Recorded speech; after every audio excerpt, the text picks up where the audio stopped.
here, folks, we have something very different and very special. This is the Totem GT Super, and it is bonkers. It kind of looks like an Alfa GTV, and I suppose somewhere underneath all of this is a very, very small bit of what used to be an Alfa GTV. But this is a new car. This is a carbon monocoque with aluminum subsections, full carbon everything, a unique and proprietary twin-turbo V6 by Italtecnica, makers of the Chimera's engine as well, making 670 horsepower, and this car weighs under 3,000 pounds, so this is no ordinary Alfa. This is making, I don't know, 4 times the power of an ordinary Alfa with very little of the weight penalty.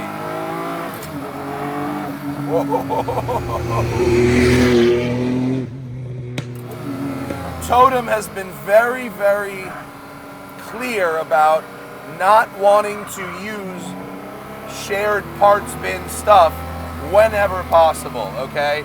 And so, I mean, literally, bespoke engine, bespoke monocoque, bespoke body, bespoke suspension components, bespoke interior components, bespoke radio and HVAC controls. Ironic, but expected, that one of the parts that is shared with another car is the gearbox, and it's from the Ferrari 550.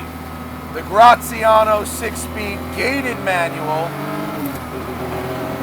is shared with the 550, and it's a real delight.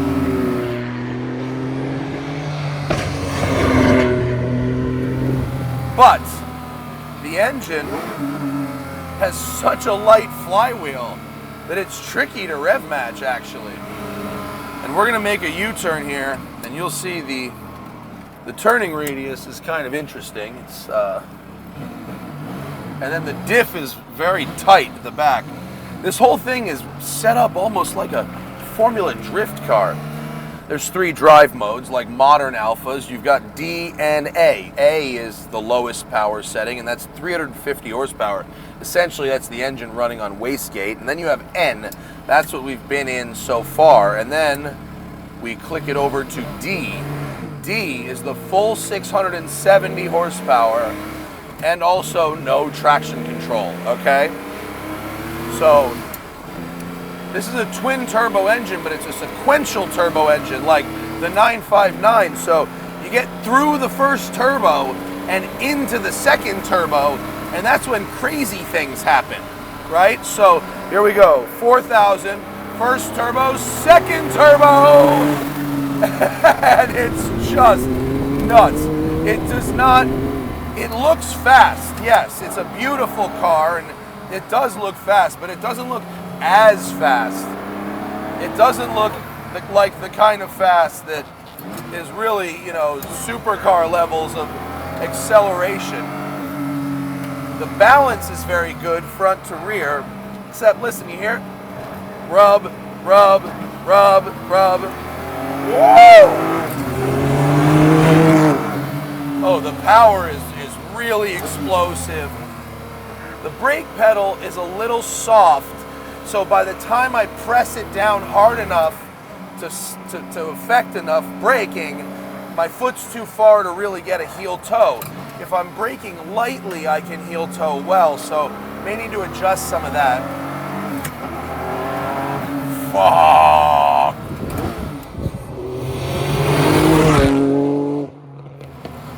Additionally, all of the cars are tailor-made for their customers. So this car's not yet been delivered, so it's on all the default settings, right? It's on default alignment, default throttle and ABS programming, default traction control programming.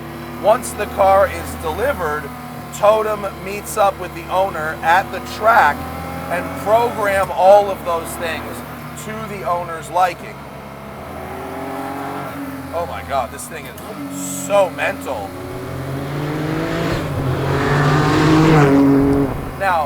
Italtecnica couldn't just develop this whole engine for this one car, so it's actually being homologated for other things, including racing, which makes total sense when you feel the engine.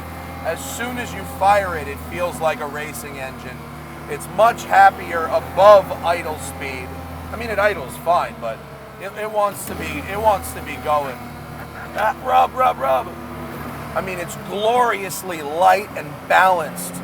The ride, which is adjustable, independent front and rear with these beautiful knobs, is actually very beautiful. I set the ride all the way to soft earlier, and I didn't like that. It pretty much took all the damper out of it. But these adaptive shocks have really been programmed nicely, so if I set both in the middle, it's very beautiful. The ride is excellent. Let's click them up all the way to stiff and see what happens here. Now, this car is aggro. So in this hairpin, what we'll see is right here, between 0 and 5 degrees of input, the on-center steering, very nice in the back and forths. Between 5 and 90 degrees of steering, though, the ratio changes pretty drastically. And it basically means that in a lot of these corners, I have to make a bunch of mid-corner corrections to compensate for the inconsistency of the steering ratio. So you'll see here, I have to make a lot more corrections because the 5 degrees up top doesn't mean the same thing as 5 degrees over here.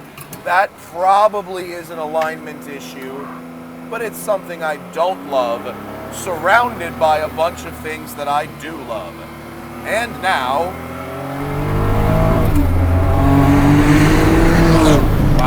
wow.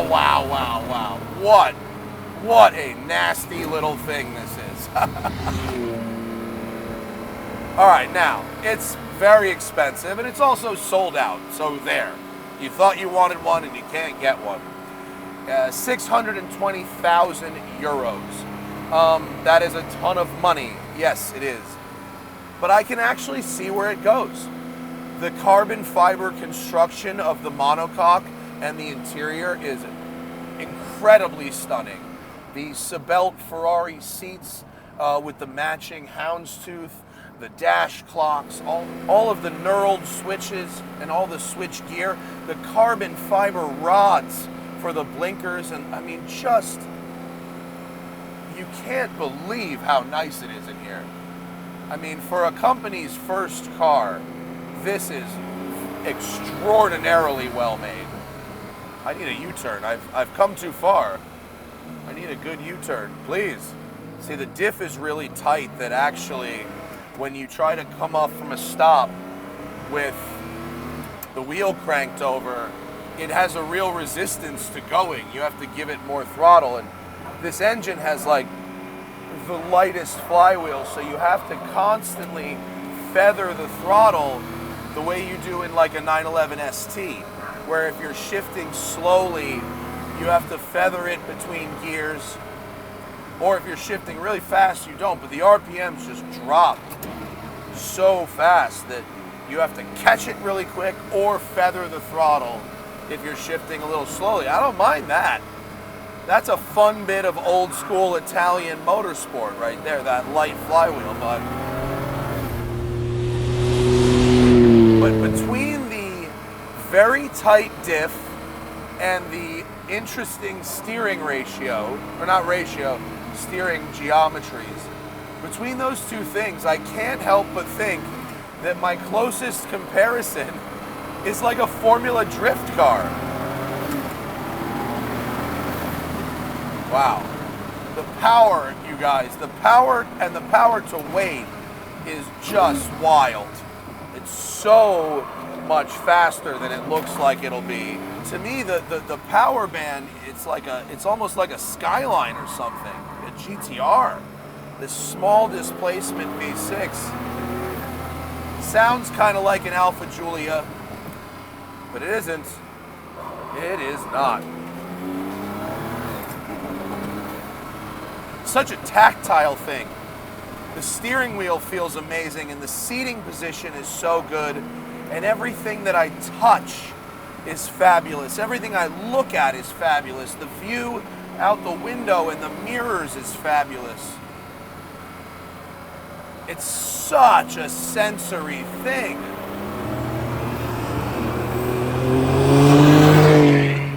It sounds totally different inside the car versus outside the car. In the car, you get turbo noise and wastegate. Outside the car, it's all exhaust. You don't hear anything from up front. You only hear it once it's past you.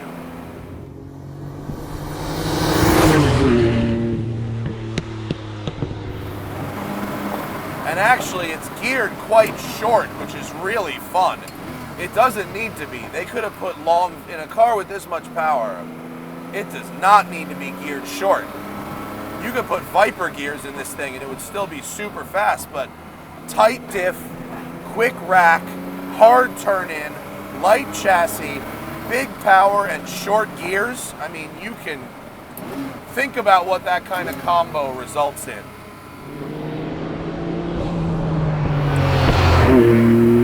I'm not a watch person. I have some watches, I like them, but I don't pay attention to the minutia of them. I don't trade them. I don't know much about them. But I wore this watch specifically for today because it's a Weiss watch, and it was made by a guy named Cameron who studied where all the great watchmakers study, and then he set off to make his own thing. And he designed the movement and he made the movement because he was obsessed with that. And it just seems like the right thing to do for this car. Because as Matt said, this was made by an obsessed 22-year-old designer. You know, the guy was working on Honda motorcycles and other projects, but he just had this idea that he had to put into metal or carbon. Started out with one car and one other employee. He begged, borrowed, for parts, promised partners that one day he'd pay. And boy, did he, because one day the customers paid. And now they pay huge money for these Totem Super GTs. He started the company when he was 22, which makes me feel real good about myself, being almost twice his age and not owning my own car company. 95% of this car comes from Italy and Italian suppliers. The carbon monocoque is made in Turin. Control arms they make out of a single block of aluminum. They are amazing and beautiful. This carbon weave might look strange, but it actually resembles the Auto Delta logo, which was the motorsports division of Alfa back in the 60s. I mean, that's where this car comes from. The Alfa GTV was a performance car and race car in the 60s. It competed in touring car championships all over the world. It won championships all over the world, including here in the United States in SECA Trans Am. Basically, if there was an Italian coupe deserving of an homage, it is the Alfa GTA. And this has been done to the most obsessive degree. Carbon fiber monocoque? I mean, look, there are other companies out there that are doing homages to great sports cars. Singer, most notable. And they take an old metal body and they massage it and change it, and the cars are near perfection. But there is something special about a carbon fiber monocoque. Oh my God. I mean, there's the stiffness, there's the weight. There's also just like a je ne sais quoi to it. There's something about it. The same way there's something about this car being made in Italy. I mean, any brilliant genius in any country could make this car. But there's something extra good about it coming from the place the original was born. There has not only been no expense spared on this car, I feel like there's been no brain cell or neuron spared on this car. The suspension comes from R53, a company that makes suspension for the GMA T50, Dakar trucks, and also professional rallycross cars. Well, when I shot the beauty shots of this car, I was getting lost in it. It doesn't happen that often, but everywhere you look, attention has been paid. A part has been designed and milled and manufactured specifically for this car. And I just kept shooting it and shooting it and shooting it because there are so many amazing details, so many inspirations when you look around this thing. The GTA is one of the most beautiful cars ever built. Every time I see one, I think about forgetting everything I know about financial responsibility and repair bills and just going for it. Because, oh my God, to redesign these Alfas, pay homage to them, is such a risky move. It's like someone trying to remake Pulp Fiction. The critics and the fans will have their swords and their keyboards ready. But somehow, the homage is perfect. The result is beautiful. You know, when I first saw it, I was like, oh, is it too wide? No, it's not. It all looks so good. Honestly, it's just the dynamics that are imperfect. If they can figure out the steering, you gotta get rid of this tire rub. Right there, we're just rubbing tire, rubbing tire, rubbing tire. I guess, well, I can dial up these shocks. Nope, the shocks are already in hard.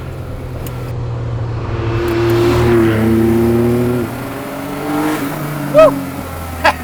I liked it in the middle power setting. In the high one, it's just insane. I mean, if ever there was a car that didn't need 700 horsepower, it's a little Alfa like this. But hey, if you can, do. And then the engine is also insane. This engine has pre-chamber ignition. Same as the MC20 supercar. Who does that? Also, who puts windows in an engine? Italy. For Italy, the world can never be too beautiful or too delicious, you know? Ice cream, oh, yes, wonderful. Espresso, also wonderful. What if we put espresso on the ice cream? This story reminds me of Pagani, it really does. And when you look around and you hear about the buttons and switches and the carbon fiber 8-pillar covers and how many things they made specifically for this car, you can't help but think of a young Horacio Pagani. Someone who just couldn't leave well enough alone.